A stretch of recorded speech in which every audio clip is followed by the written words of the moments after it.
മുൻ വ്യോമസേനാ മേധാവി RKS ബദൌരി ബിജെപിയിൽ ചേർന്നു. കേന്ദ്രമന്ത്രി അനുരാഗ് ഠാക്കൂർ, ബിജെപി ദേശീയ ജനറൽ സെക്രട്ടറി വിനോദ് ടാവഡ് എന്നിവരുടെ സാന്നിധ്യത്തിലാണ് ബിജെപി അംഗത്വം സ്വീകരിച്ചത്. സർവീസിലെ ഏറ്റവും മികച്ച കാലഘട്ടം മോദി സർക്കാരിന്റെ 8 വർഷമായിരുന്നുവെന്നും ബദൌരിയ പ്രതികരിച്ചു. ഭാരതത്തിന്റെ 23ാമത്തെ വ്യോമസേനാ മേധാവിയായിരുന്നു രാകേഷ് കുമാർ സിംഗ് ബദൌരിയ. 2019 സെപ്റ്റംബർ മുതൽ 2021 ജൂൺ വരെ ബദൌരിയ വ്യോമസേനയെ നയിച്ചു. ഫ്രാൻസിൽ നിന്നും റഫേൽ പോർവിമാനങ്ങൾ ഭാരതത്തിലെത്തുന്നത് ബദൌരിയ വ്യോമസേനാ മേധാവിയായിരുന്ന കാലത്താണ്.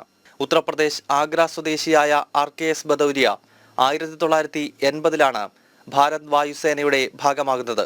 4 പതിറ്റാണ്ട് താൻ വ്യോമസേനയിൽ പ്രവർത്തിച്ചുവെങ്കിലും ഏറ്റവും മികച്ച കാലഘട്ടം മോദിയുടെ 8 വർഷമായിരുന്നുവെന്ന് ബദൌരിയ പറഞ്ഞു. माननीय प्रधानमंत्री मोदी जी का अद्भुत नेतृत्व और उनकी अद्वितीय दूरदर्शिता जो है, जिसके अंतर्गत एक संकल्प है 2047 में एक आत्मनिर्भर विकसित भारत बनाने का, उसके अंतर्गत जो कदम उठाए जा रहे हैं अभी से सारे डिपार्टमेंट्स में, सारे अक्रॉस द बोर्ड सारे एरियाज में, वो आने वाले समय में, आने वाली सदी में भारत को एक नई दिशा दे रहे हैं और भारत एक विश्व स्तर पे एक देश, स्ट्रांग देश, मजबूत देश उभर के आएगा। और इस सब में और इस राष्ट्र निर्माण के कार्य में मुझे ये दोबारा अवसर मिला है अपने आप को इस राष्ट्र निर्माण में से जोड़ने का।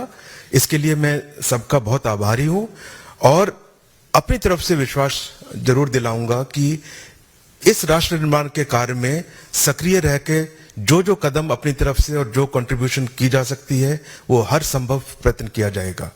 आप सब YSR കോൺഗ്രസിന്റെ മുതിർന്ന നേതാവായ വരപ്രസാദ് റാവുവും ബിജെപിയിൽ ചേർന്നു. ആന്ധ്ര തിരുപ്പതിയിലെ MLA ആയ വരപ്രസാദ് റാവു 3 തവണ MP യുമായിരുന്നു. ജനം, ഡൽഹി.